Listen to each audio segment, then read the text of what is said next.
All right, welcome back, guys. Hi. This is Talkaholics podcast. This is Iman. And this is Raazia. And so today our topic is going to be all about women because it is International Women's Day. Woohoo. Happy International Women's Day, y'all. Happy International Women's Day, guys. It's crazy. I feel like the first time I heard about this day, honestly, was like only a few years ago. Like, Same. We were just kind of looking up and doing our research about like the history, and you were mentioning. But yeah, it's like a really interesting part of topic, I guess, for our discussion. I'm excited to see like the way that we've got this structured out. Yeah, like I found it really interesting that the first International Women's Day, or Women's Day, I don't know if it was international back then, was in 1911, and that it was started started by the suffragettes movement, which if you guys don't know, the suffragettes movement was like the women equality movement back in the day, but it was mainly for white women, so we've come a long way. I feel like you imagine pictures of suffragettes or like traditional pictures of suffragettes, and what we know as International Women's Day today is like almost night and day difference, right? Yeah, exactly. Because you think about like campaigns for International Women's Day, it looks like people like Malala or people like, I don't know, Rosa Parks, like that's just so two different images. But it's great to see where we've come and like that more people know about it. Exactly. And for some reason, if you don't know what International Women's Day is, it's celebrated every year on March 8th. Yeah. And it is a global focus on the celebration and equality of women. And it's just about, the equality and the what is the word I'm looking for? The empowerment of women. That's what I was looking for. Exactly. Yeah, bringing up our ladies and making sure that we have, equality not in our day-to-day lives, but obviously in our careers. Yeah. Things related to healthcare, like just to be able to ensure that our rights and the basic necessities we need out of life are at par with our fellow men in our society. And I did look up some stuff for so there's like a website if you want to go look into it for more information called internationalwomensday.com. But I did look up their 2020 campaign specifically because I feel like they have probably different focuses each year, especially as things like Me Too and other things come up a year over. Like the focus changes, right? Yeah. So they have something that they're targeting this year, like a theme called collective individualism, which I thought was interesting. And I guess what that essentially means is that they're looking towards ensuring that we're considering women, but as individuals, having their own needs, but still looking at each other as a whole. It's kind of in the word itself, like collective meaning all of us together. Yeah. But individualism meaning I recognize you as being different than I am, but we come together because we have this one shared commonality of being women. And that I think that's very important because we were talking about this before, but women, there's so many intersectionalities when it comes to being a woman, and so that needs to be something that's talked about, and that's something that's recognized, because say for example Women's Day in the suffragettes movement time, if it was all about white women, that didn't include so many other types of women, whether it be from different racial or ethnic backgrounds or from different religions even. Yeah, and the different problems or like issues that face each of us. Right? Exactly, because it's different depending on everybody's lived experiences. Yeah. So I think that's definitely the fact that is the theme for this year is really good. Yeah, and like we were saying earlier, I think intersectionality is really important to both of us. Definitely, because we love them. Yeah, yep. But also because both of us have learned it. I think in high school was like the first time I really heard the word and went, oh, okay, you're putting something, like a label to something I always kind of, I guess, understood or like recognized, but it's like an official word I can bring to someone else and say, this is what we should be focusing on. But I think why it was like important to bring it to a topic like this, or this, kind of an episode, is like we're lucky that was, in a social studies class and in high school where we were brought that. But I feel like even if you talk to people today, you use a word, other generations haven't heard that. Yeah. So it's really important. I feel like it brings the right kind of perspective onto, let's say, one issue women are facing, like wage gap or something, and then bringing intersectionality into the picture. Because it changes things. Everything, because then you find that like black women are making less than white women, and Latina women are making even less, and it's just like it's definitely, it has to be recognized because it makes such a difference in people's day-to-day lives. But so today we wanted to speak a little bit about women in general, about what International Women's Day means to us as being Muslim women, as being women of color, and also, you know, who are the women out there that are inspiring us, as well as near the end of our conversation, we wanted to come to this question, and really hit this topic of, does the world really want gender equality? And we'll discuss that a little bit later, and what we really mean by that question, because like obviously people are like but like we will Let's discuss. break that shit down. We will discuss and break it down. But first, Raazia, what does International Women's Day mean to you? What does it mean to me? For me, what kind of comes first to mind is that I feel like in our regular days, when we're consuming media, when we're thinking about the books that we like, the movies that we like, you know, the famous scientists who have inspired us, say, in our careers, if we happen to go that way, people in history, I feel like before days like this, and before we're given the prompts or like the chance to think about women in every one of those spaces, oftentimes you're celebrating men, right? And that's not to say that, like, there's several male artists and creative people and, you know, people of all sorts of careers that I do look up to, and I do think, wow, the things that they made are phenomenal. Like Childish Gambino, for example, like the both of us love his work, and he's like great in multiple fields. Celebrating people like him, though, happens like so often, and he will forever gain accolades for the work that he does. And for me, bringing it back to International Women's Day, why a day like this is so important is that it's like this touch point, this kind of reminder to go, hey, let's give a shout out to, you know, so and so, or these kind of women for doing the work that they do, and reminding us that, like, if we're facing challenges in our personal lives and our professional lives, that there are women out there changing that, or have done it, you know, have made it through and broken that glass ceiling, that, like, you know, that it's possible. Like, it's just that little, even if it's a one day in like the entire year, it's still an opportunity to like post about it, talk about it, and be like, hey, like, okay, let's just give like just one opportunity to put the spotlight on these people. Which I think is a great reminder, especially for people like us, again, when we're like used to not like seeing certain types of artists being celebrated, to just be like, okay, like, these people are cool, and also I can become this too. I definitely agree with you, and for me it's like, I mean, for me it's pretty much what you said as well. But I just remember, so this is like a little anecdote, but last year I was working with kids, right? So I remember, you know, like the time was coming around for International Women's Day, and I was working, this was 2 years ago, I was working with grade 6 to 8 6 to 8s, and so I remember these young boys in like grade 7ish, they were like, Miss Iman, what's International Women's Day all about? Like, what? And they were trying to just like, they were kind of just being like asses as well, but they were saying like, why is it just International Women's Day? Like, what about International Men's Day? Right. And it put me in such an interesting position, because these are still kids, so I can't be like, you're dumb. Why are you asking me that? As if I could do it with like my brother, who knows better. But so I had to explain it in a way that, you know, they would understand, and of course they still were like being kids and trying to make a joke out of it, so they didn't really care. But I wanted it to hit, like, I wanted them to maybe in the future think back to like this conversation with me and be able to understand why this is so important.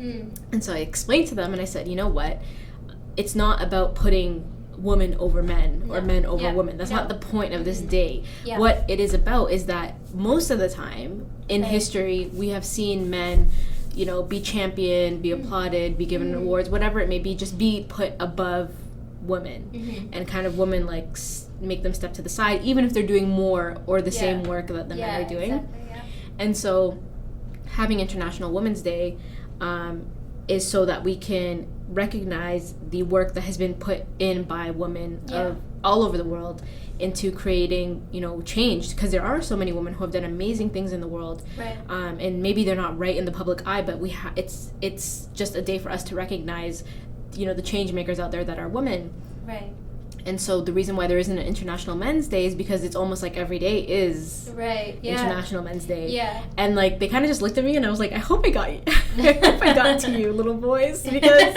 you know they're gonna grow up and they're gonna be our next generation. And like obviously they're still young. They're gonna learn it, because when I was their age, it wasn't that important to me either. Right. Exactly. But I think that's changing now, because I think that kids are so young and they're being like exposed to a lot more, whether it be through like social media and like they have all the information at their fingertips, too much information.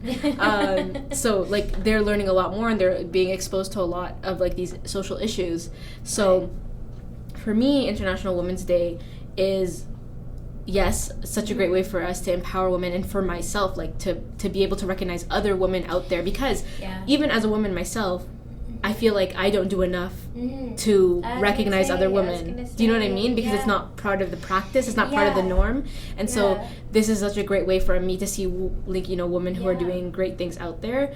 And that it's a reminder for myself to keep championing these women, and to keep you know, recognizing them throughout the year rather than just on this one day. Yeah, exactly. And you just brought up two things for me that I was going to mention anyways, but there's the great thing that like any one of these national days they're like a specific company does really well with is like Google, with their Google Doodles and stuff. They always happen to like take advantage of any of those national days.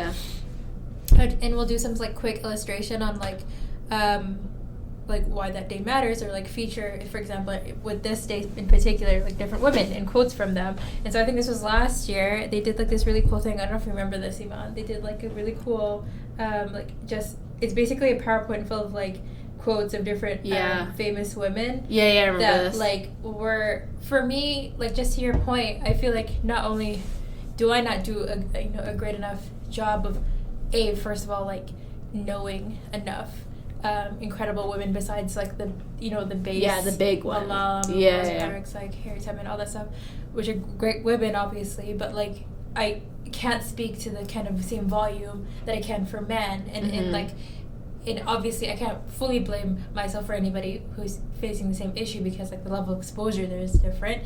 But like things like this and like great posts that come out of days like International Women's Day make me go, oh, it's this woman who invented this thing or did this humanitarian thing, or it's this woman behind this famous man who like helped make this movement better. Like none of those things come to light more than on days like that, or like any other days, you know, celebrating women, like Mother's Day and stuff. Like sometimes there'll be like stories from people's personal lives, right, too, which is super important. Like the own women in your life are also great people to highlight too.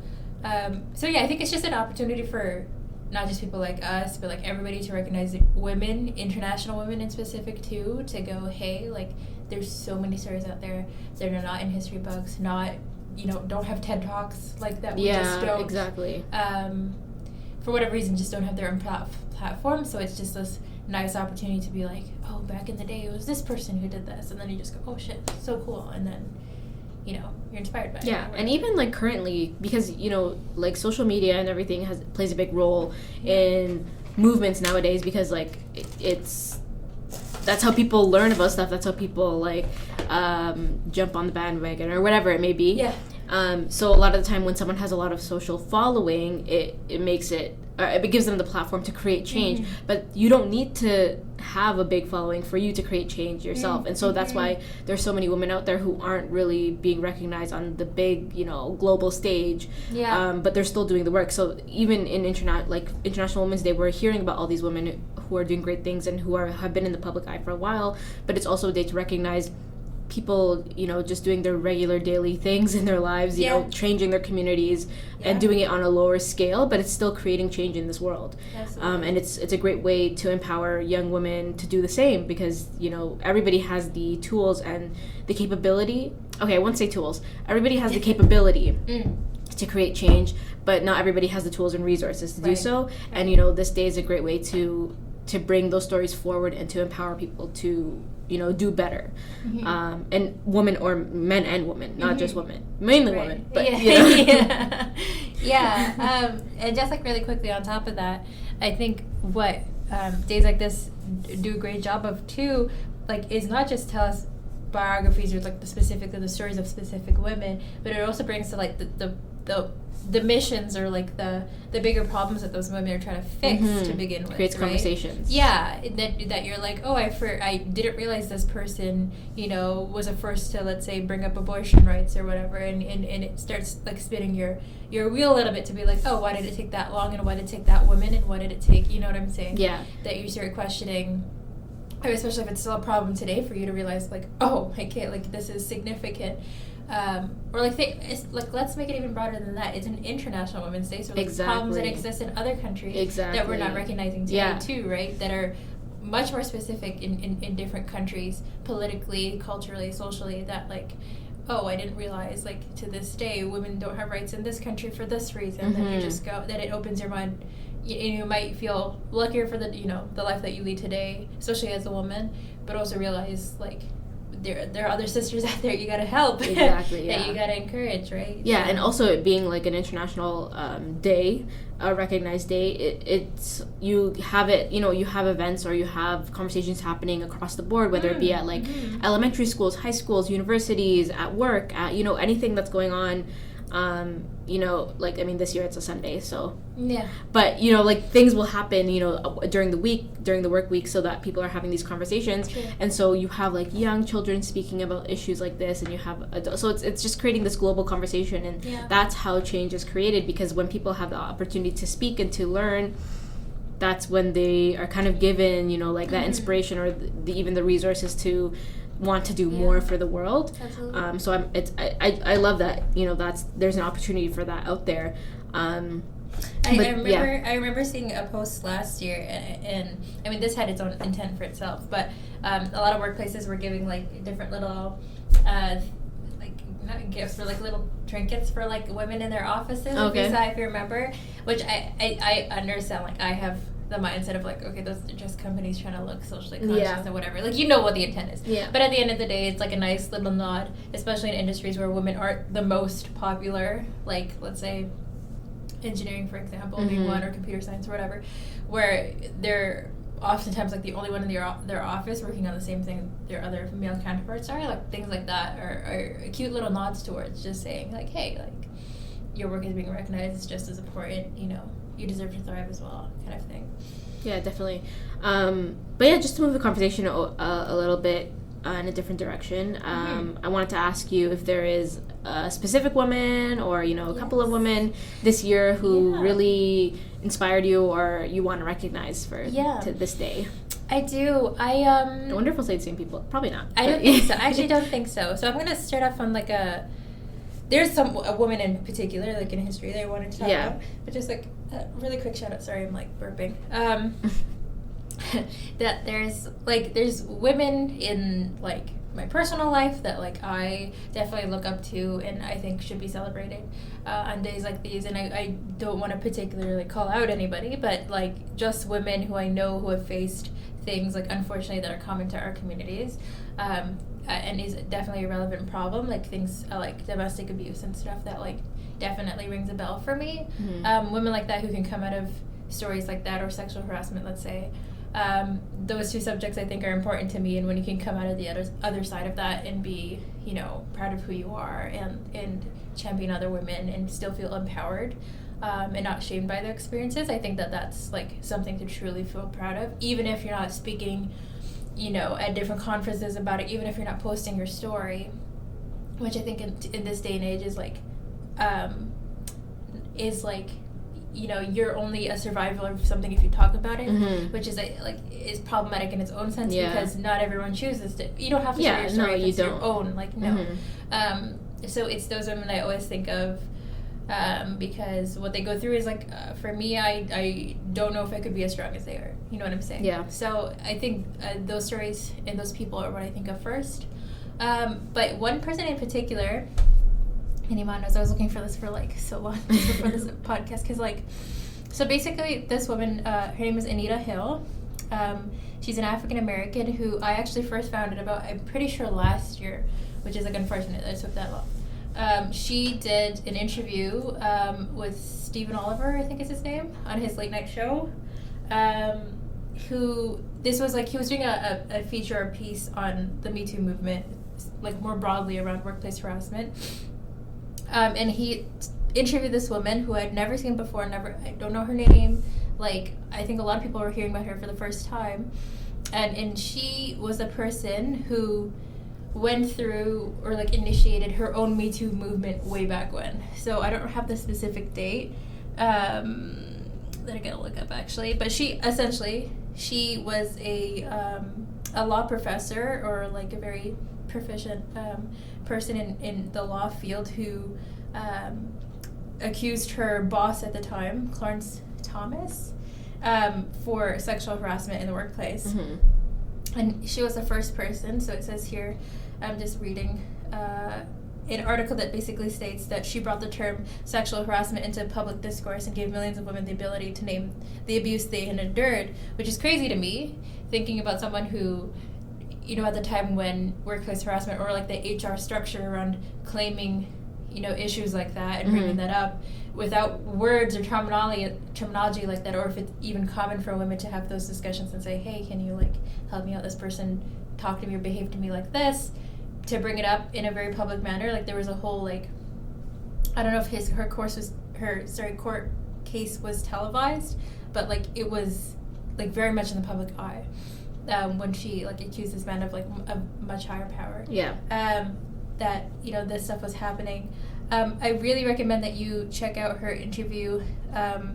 Sorry, with John Oliver, called Stephen Oliver. Like two I was like, together. That doesn't sound exactly correct, but I couldn't remember. I was putting the two together. They're the same.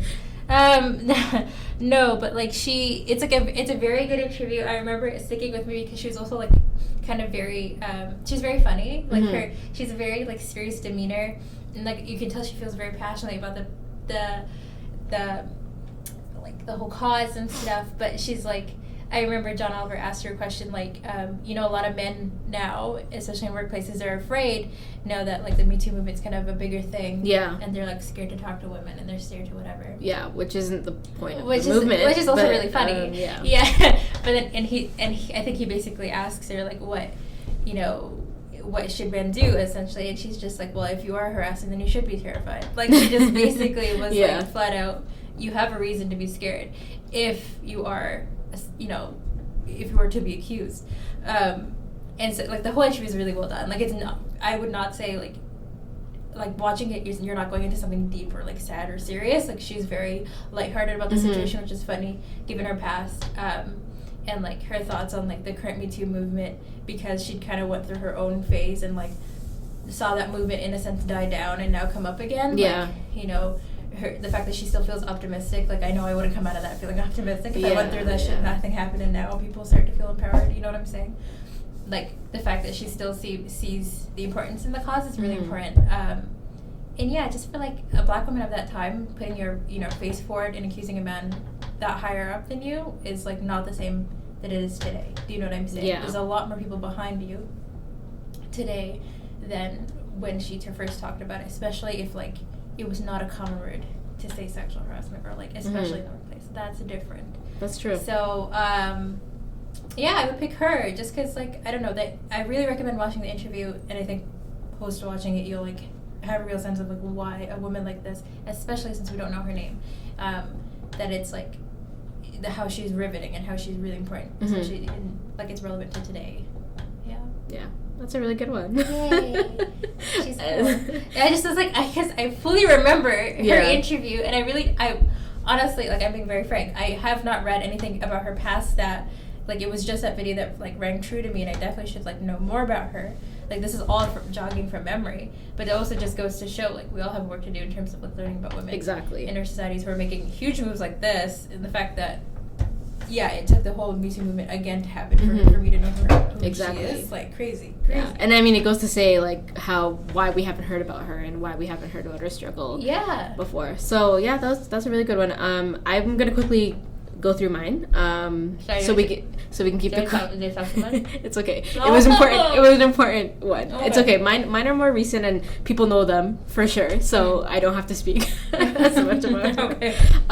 I quickly want to just give a shout out to Rihanna because she just recently received the President's Award for the NAACP. Yeah, it was on her Instagram story. Raazia, you're the one. She recently got the President's Award at the NAACP Image Awards, and it really, I mean, like, I've always loved Rihanna. I mean, I've known her first from her music, and then, you know, onwards, she's just been doing amazing things. Like, she's not only a great artist and singer, but she's also a business mogul. She's a philanthropist. So yeah, she's an amazing woman all around, and just like radiates positivity, like female positivity and she empowerment. Has confidence for days. Exactly. And so I just wanted to quickly shout her out because I feel like this may be cliche, like a lot of people shout, you know, big stars out, especially Rihanna, but the fact that watching the awards really hit home for me, like really how much she's done in terms of philanthropy, in terms of activism, and not just like her music and business career. And I don't know if you knew this, but she started a foundation in 2012 called the Clara Lionel Foundation. And it basically funds education and emergency response programs around the world. And she's like raised millions of dollars for just like different programs and fundraisers around the world. And so she's done amazing things. So I just wanted to do a quick shout out because, you know, she's an amazing Black woman. And I think that, yes, she's in the public eye a lot, but it's good to recognize the other aspects of her as a person. But the one person I actually did want to speak about was Ilhan Omar, and I know I've spoken about her before in a past episode, but the reason why I wanted to speak about her is because I feel like when she first was elected and became a legislator in the US, she like it was like a really great win for like the Muslim community worldwide, really, especially in the United States. And then I feel like, I don't know if it's just me, but I feel like we don't hear about her enough anymore, but I follow her on Twitter, so I kind of see what she's doing on a day-to-day basis, whatever she posts. So she's constantly, and I'm saying constantly, fighting for the rights of the American people, like on a daily basis. And I feel like she needs to be recognized for that, because like she is a policy expert, she is a coalition builder, she's a community leader, and like she's consistently fighting for what's right, and she's being unapologetically herself while doing so. And I find that like she is such a source of inspiration for young Muslim women, young Black Muslim women in the States and worldwide. And that was a person I really wanted to talk about today because she's doing great things, and especially in the administration. Exactly. It's like probably the worst case scenario, and she's doing it. And she's always being attacked. Oh my God. All the time because of who she is and because of her hijab and everything like that. And so the fact that she is continues to fight and continues to push forward is really inspirational. And even though, like, you know, politics and everything isn't my necessary like field of what I want to go into, it's still inspirational because she's doing what she loves, and she's doing it to change the world, and to change her country, which needs changing. So that's the one I wanted to speak about quickly. And we want to know, who are the women that you guys are inspired by. Please let us know, comment on Instagram or, under wherever you listen to this episode. Yeah, and we just have to mention women who are, like, more on the humanitarian side of things. Yeah, but, like, so many creatives, like we were talking about, creators, directors, artists, musicians. Yeah. There was a comic book writer who was going to mention, she wrote Persepolis, like, that could have been one. Like, so many people and women who, through their work, creative work, who have changed like whole landscapes, like in their messages. I mean, there's so many women we could talk about, and it would take so much time and to talk about it. And that is that's a great thing, because that we know that there are so many great women doing great work, and we just need to do our part in recognizing them as much as we can. But I guess for the last couple of minutes of our episode, we just want to come back to this question: does the world want gender equality? Yeah. What is your take, Raazia? No, you throw it to me first. Yes. I think I spoke enough for now. Yeah. So you go ahead. Okay. Are you okay? Yeah, I am. That was a little wheezy. I don't know, because I'm like shaking because of this question. So when that question is posed, what is your my gut reaction? Like, what's your automatic My gut instinct? feeling is like, okay, well, like, I immediately go to like, what part of the world, right? Because like, I feel like if you segment it out, I feel like the easiest group to say yes to that question would be our generation. Would be anybody, I would say, younger than like 27, 28. Just because of like the discourse that we've been grown up in, that it's common knowledge almost to encourage women to have the same rights, the same level of opportunity, and we've seen it, I guess, I don't want to say we're more educated, but we've just been more exposed to the struggles that women experience through school, through social media. Like, we're a lot more diverse, globalized groups. We're more likely to know people of color and actual international women and the struggles they've been through, so we're more likely to want to encourage those women. But I feel like, okay, sorry to interrupt, but I feel like it's so easy to say that, but we're speaking of our experiences. Yeah, because this is my clause. There are... Right? People from our generation. Yeah. I don't know what we're called. Are we millennials or Gen Z? I think we're just like at the cutoff. We're in a weird border. We're like the middle stage. Yeah. But there are people from our generation who have not grown up in diverse communities, who have only grown up in white communities. No, I in know. North America. I'm speaking only for like Canadians or US.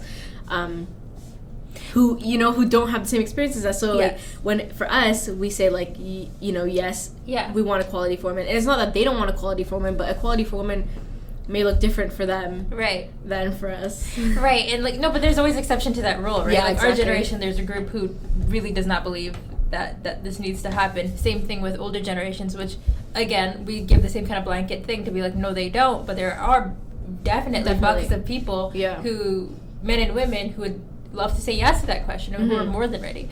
It's okay. Sorry. No. Go ahead. I just think so. My head is too focused right now on like the buckets of people, and like because I'm aware, and both of us are conscious of the fact that depending on where you're from, what your age is, what your political, like where you stand on the political range, that affects all these things. What it comes down to too, and I feel like let's narrow this down to the idea of feminism and how people approach that conversation. You'll notice online a lot of people go, well, I'm not a feminist because, I don't put women over men. A lot of people are really opposed Mostly men. Yes. A lot of people are opposed to feel like almost like allergic to the word feminism, because in their heads it means women who are too aggressive about the topic, women who believe that women are superior and have some of this weird connection that's what that and I mean at the core of feminism, that is really not what it is. No.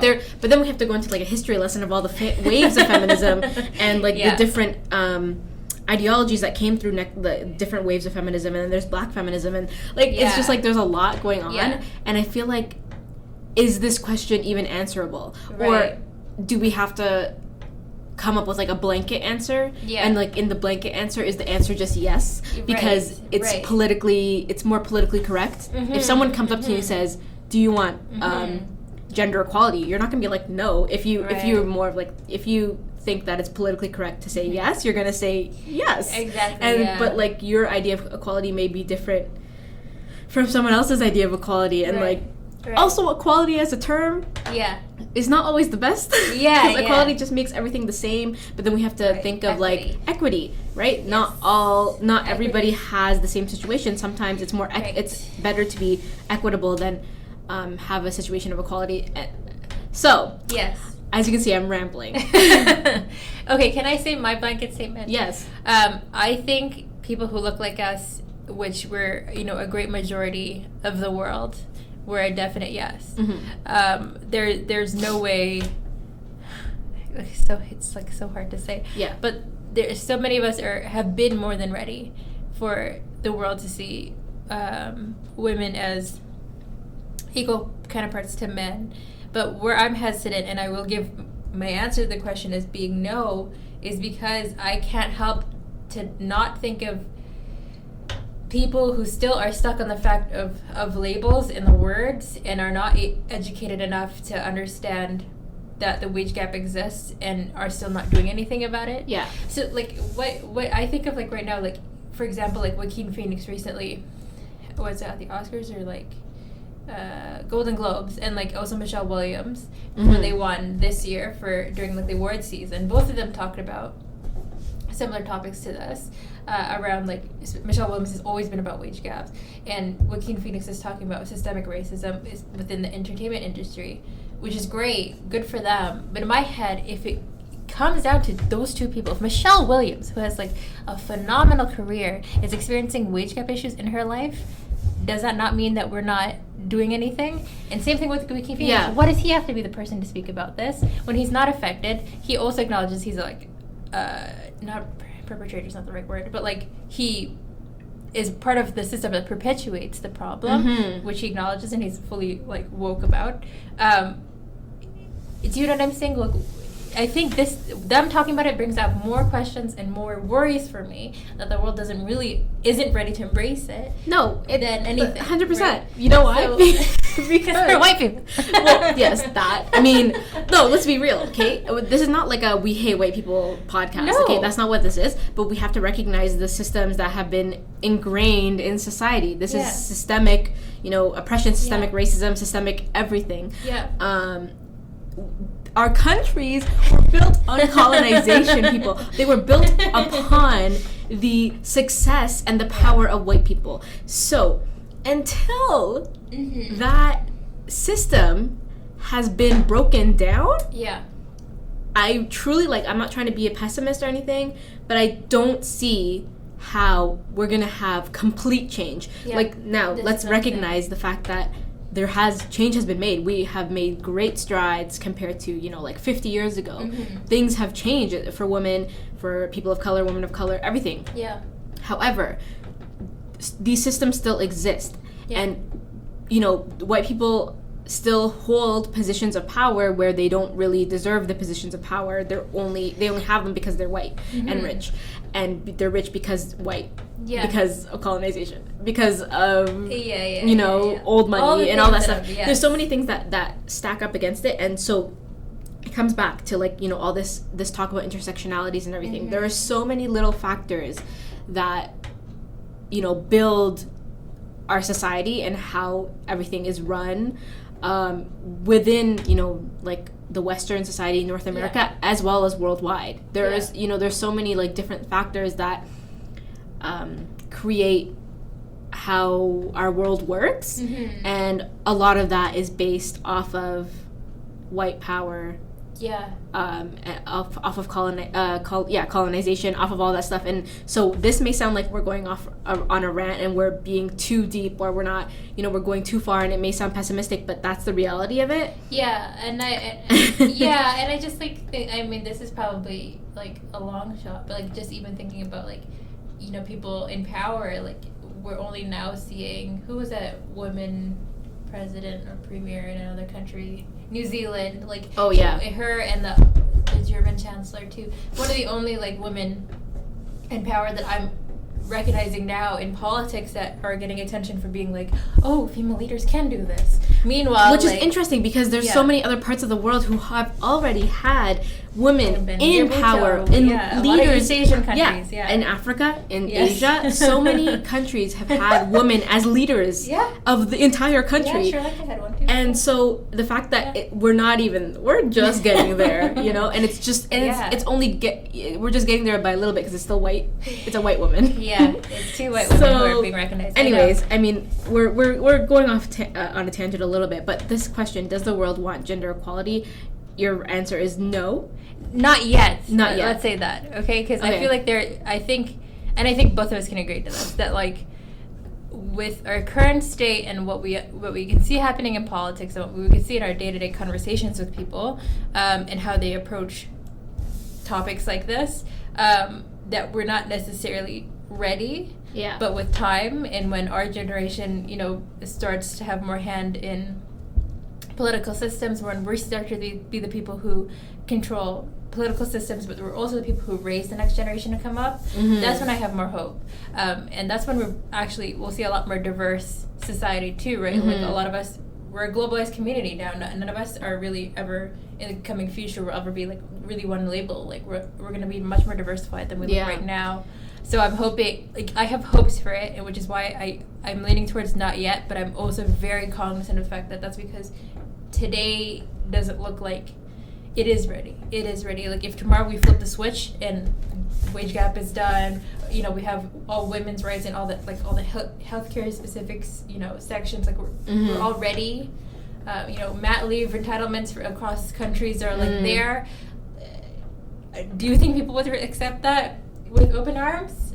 Even though we should? I would feel like that there's a lot of backlash. I agree with you. I agree with you to an extent, and a lot of it is to do with we're not in a place that we're ready. And I feel like all these all the good that's being done in the world kind of makes people fall into like a false sense of goodness. I don't know, a false sense of security. That we are, but really and truly, if we look at it on an individualistic level, there are people in the world who want gender equality. Absolutely.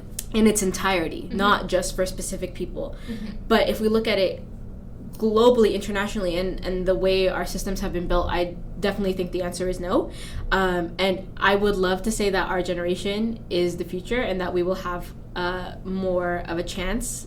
But even then, I keep thinking of all, like, when Trump got elected and all those, like, we were in university, and so when we see, like, those college students, those white college students in the States, and they're going, like, white power, Trump, wearing the hats, and, being, like, blatantly racist just because this guy got into power, like, a part of me is like, I still don't see it happening. Right. But you are true to the fact that it'll be a more diverse community just because of how the world has changed in the past 20-30 years.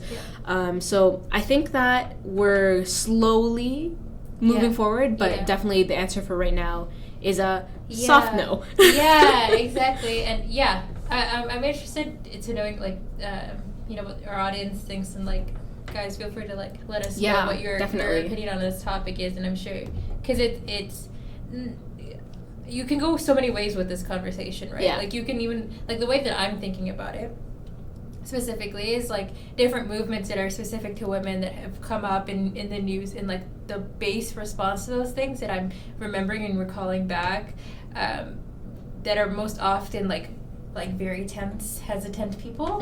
That makes me think, like, if we're reacting to small conversations about women's rights like that, then the bigger whole thing would be overwhelming for most people. Yeah, that's the thing. There's so many things that need to change, that it can become overwhelming. And so I guess, baby steps are the way to go. I'm just hoping that, we see, great changes in the future, and that, I don't know, that it's more positive outlook later. Maybe in a year from now we'll have a different take on it, but for now, I'm curious to see if, like, we touch base on this a year from now. Given whatever the hell the world goes through. And again, because we're going through fresh movements, like, it's only now that we're talking about, like, things like consent culture and, like, stuff like that. It's very new to the social landscape. So I'm hoping, like, in a year's time, if we touch base, like, how complex conversations we've got, or have they gotten worse? Have we, like, reverted to, like, nothingness? Well, I feel like we've talked enough. We're a little over our 30 minutes, but that's okay. It was an intense topic. We hope you guys enjoyed. Please, let's continue this conversation. So, leave your comments down below wherever you're listening to this, and let us know what your thoughts are on the question. Are we completely wrong? Do you agree? Do you disagree? Let us know. Make sure you're following us on Instagram and Twitter at Talkaholics Pod. And, if you have any questions or want to reach out to us, you can always send us an email at talkaholicspod@gmail.com. But other than that, we will talk to you guys on the next one. Bye. Bye.